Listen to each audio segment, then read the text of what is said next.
Salam sejahtera semua pelajar.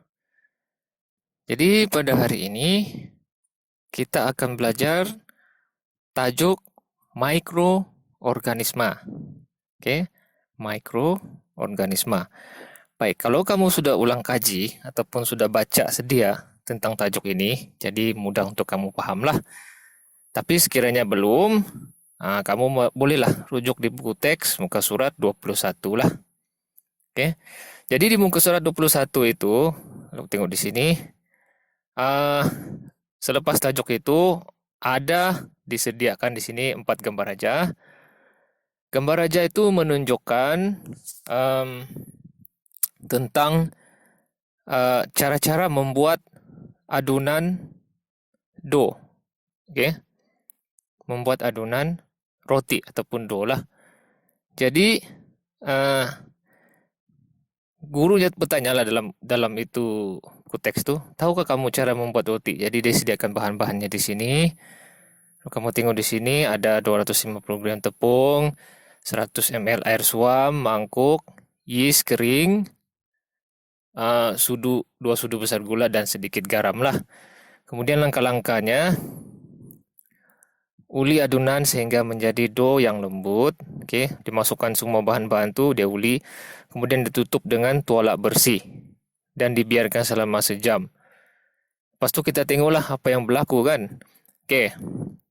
Jadi berdasarkan situasi itu, apakah yang dapat kamu perhatikan selepas sejam? Selepas sejam, kamu boleh cuba juga ni, kalau mau cuba di rumah lah, kalau bahan-bahan itu cukup.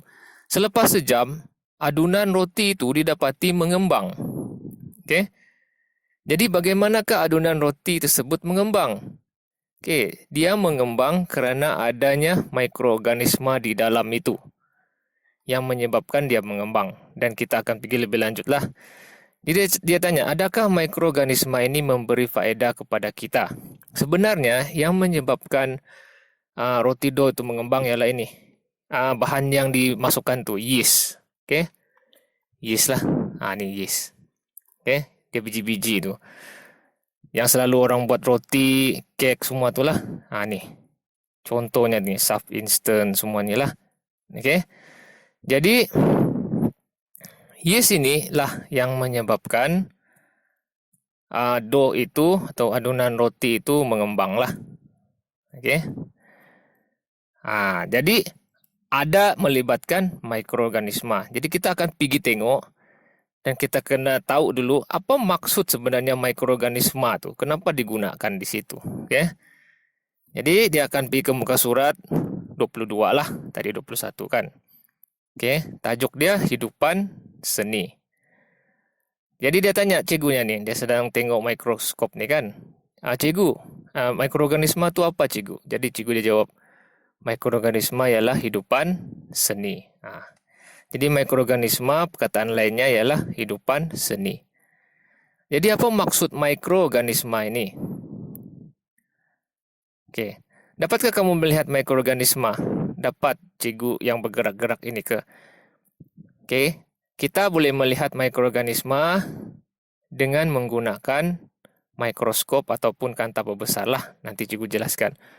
Baik, sekarang ini yang mau cikgu tekankan di sini, apakah maksud mikro dan organisma tu?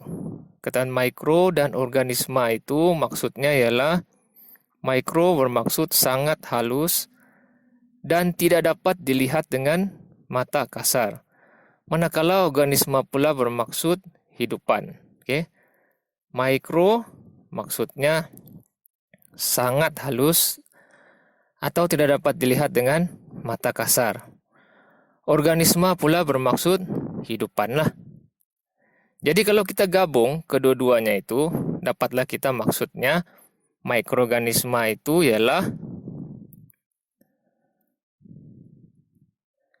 hidupan seni yang tidak dapat dilihat dengan mata kasar.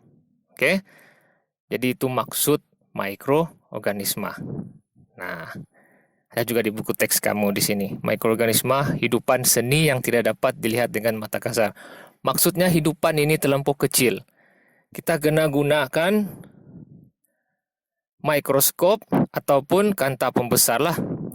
kita hanya boleh lihat itu dengan menggunakan mikroskop. Ini mikroskop. Ataupun dengan menggunakan kanta pembesar. Baru kita boleh nampak mikroorganisma tersebut. Tapi bukan semualah. Ada yang kita tidak boleh lihat walaupun menggunakan mikroskop biasa dan kanta pembesar. Oke, mari kita balik sini. Jadi, mikroorganisma ini terdapat 5 jenis. Ada 5 jenis mikroorganisma. Jadi kita akan tengok satu persatu lah. Yang pertama di sini, fungi. Fungi adalah mikroorganisma yang paling besar. Ia boleh didapati di atas roti, nasi, dan sesetengah buah-buahan. Dan di mana-mana pun ada sebenarnya lah. Jadi contohnya di sini dia bagi kita kulat, yeast, mukor, dan penicillium lah. Yang ini boleh dilihat menggunakan kanta pembesar dan mikroskop. Dalam buku teks begini saja. Jadi cikgu jelaskan di sini. Kalau kamu tengok di sini, ini kulat. Kulat sahaja fungi yang paling besar yang boleh dilihat dengan mata kasar lah. Ini kulat. Banyak jenis. Semua jenis cendawan, kulat, semua itu sebenarnya adalah fungi lah. Kemudian yeast ini yang tadi itu, yang buat roti itu, adunan tepung mengembang itu kan, dia biji-biji. Kalau kita besarkan lagi dia beginilah. Besarkan lagi dia biji-biji macam gini. Yeast ni bila keadaan tidak sesuai, dia dalam keadaan dormant. Dormant ni maksudnya tidak aktif, tapi dia tidak mati. Bila keadaan sesuai, contohnya ada air, lepas tu ada gula tu kan sebagai makanannya, dia akan jadi aktif semula lah yeastnya. Kemudian mukor. Mukor juga adalah sejenis fungi yang biasa terdapat pada roti. Bread, roti lah. Ini bentuknya. Kalau di zoom. Penicillium juga salah satu lagi contoh lain bagi fungi lah. Ini contohnya. Jelas Baik. Yang seterusnya ialah jenis yang kedua ialah protozoa. Protozoa ini sejenis mikroorganisma yang hidup di kawasan berair lah, seperti kolam, tasik, dan sungai. Jadi di sini ada paramecium dan ameba saja. Jadi cikgu tambah. Paramecium yang inilah bentuknya seperti tapak kasut nih. Ini bentuknya. Dan ameba inilah. Bentuk yang tidak tetap. Ada contoh sini. Kalau kamu tengok. Ini ameba. Tengok. Dia bergerak-gerak. Ini ameba lah. Dan ini pula ialah contoh bagi paramecium. Ini paramecium. Dia bergerak, nampak tu. Baik, seterusnya. Selain daripada paramecium dan ameba, kita juga ada contoh protozoa yang lain lah seperti Euglena. Ini Euglena nih. Dan juga Chlamydomonas. Kamu tak perlulah hafal nama-namanya. Cukup yang kamu tahu ameba, paramecium ni lah. Seterusnya ialah alga. Alga ini adalah seperti tumbuh-tumbuhan. Mikroorganisma yang lebih kepada tumbuh-tumbuhan. Dia ada sifat tumbuh-tumbuhan lah. Kenapa? Sebab dia buat makanannya sendiri melalui proses fotosintesis. Maksudnya dia mempunyai klorofil itu. Jadi contohnya di sini, kalau buku teks dia cuma letak Spirogyra. Jadi cikgu letak banyak lagi contoh lain di sini. Ada phytoplankton. Bentuknya seperti itu. Ini. Kemudian ada Spirogyra, Chlorella, dan juga Spirulina. Biasanya Chlorella dan Spirulina ini dibuat sebagai ubat-ubatan lah, ataupun makanan suplemen, makanan tambahan. Seterusnya di muka surat yang ke-23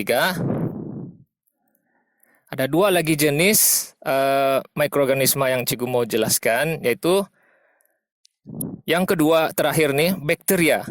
Bakteria ini dia wujud dalam pelbagai bentuk, saiz, dan warna. Boleh didapati dalam pelbagai persekitaran. Jadi secara asasnya bakteria ini mempunyai 3 bentuk. Bentuk sfera, bentuk bulat, ataupun bentuk batang, atau bentuk rod, ataupun bentuk spiral lah, berpintal. Oke, ini bentuk-bentuk bakteria nih. Ada banyak bentuknya lah, tapi asasnya macam 3 lah. Kemudian contoh-contohnya. Oke. Contoh-contoh di buku teks kamu dia bagi Salmonella, Bacillus, Streptococcus, dan Escherichia coli ini. Oke. Nah, sama juga cikgu jelaskan di sini. Nah, ini contoh-contoh bakteria lah. Nah, ini Salmonella, tengok nih. Dan juga Bacillus. Oke, ini Streptococcus dia berbentuk bulat. Salmonella, Bacillus ini berbentuk rod lah, panjang lah, batang. Nah, ini Spirilium ini berbentuk berpintal lah, berlingkar. Dan Escherichia coli ini dia bentuk bentuk rod juga lah, batang. Oke. Jadi itu dia jenis-jenis bakteria. Kedua paling kecil lah. Dan yang akhir sekali, jenis mikroorganisme yang terakhir ialah virus. Oke. Virus adalah mikroorganisme yang paling seni dan paling kecil. Antara semua mikroorganisme itu, yang paling kecil ialah virus lah. Kenapa? Sebab dia tidak boleh dilihat menggunakan mikroskop biasa ataupun kanta. Dia hanya boleh dilihat menggunakan mikroskop elektron nih. Mikroskop elektron. Oke. Dan kita hanya boleh nampak virus ni bila dibesarkan 1000 kali. 1000 time magnification. Maksudnya selepas dibesarkan sehingga 1000 kali, barulah kita nampak bentuk-bentuk virus itulah, jenis-jenis virus itu. Oke. Dan dia mempunyai berbagai bentuk dan jenis lah, tengok sini ya. Oke, jadi virus ini ada yang separa hidup dan separa bukan hidup, tapi boleh membiak dengan cara menguasai sel lain, perumah. Virus dia tidak boleh hidup sendiri, dia kena ada perumah. Dia kena cari perumah, masuk ke dalam badan perumah itu dan hidup di situ. Kalau perumah itu mati, virus akan matilah. Jadi contoh-contoh virus yang selalu kita dengar nih, nih. Kalau dalam buku teks dia cuma letak HIV, virus influenza. Jadi cikgu tambah lagi. Virus dengue, macam ini rupa virusnya di bawah mikroskop elektron. Begitu, ini virus Ebola, lain lagi jenisnya. Ini campak, virus campak. Ini virus HIV, AIDS itu. Ini virus influenza dan ini pula ialah virus COVID-19 tuh. Sebenarnya nama virus tu ialah SARS-CoV-2 lah. Tapi kita biasa dengar COVID-19. Okey. Apa yang membezakan ke semua jenis virus ini adalah dia punya protein tuh. Ni dia punya batang-batang nih, spike nih yang tajam-tajam nih, permukaan dia nih. Ini yang membezakan antara virus itu dengan virus yang lain lah. Oke, nanti kita akan pergi lebih lanjut. Jadi setakat ini itu saja tentang jenis-jenis mikroorganisme lah. Jadi di buku teks pun sampai di situ saja dan akhirnya dia bagi tahu tentang yeast ni kan. 0.2 mm nih. Jadi boleh muat dalam satu slide ni, boleh muat banyak yeast, maksudnya kecil lah. Oke, jadi itu saja tentang tajuk ini. Selamat belajar dan terima kasih.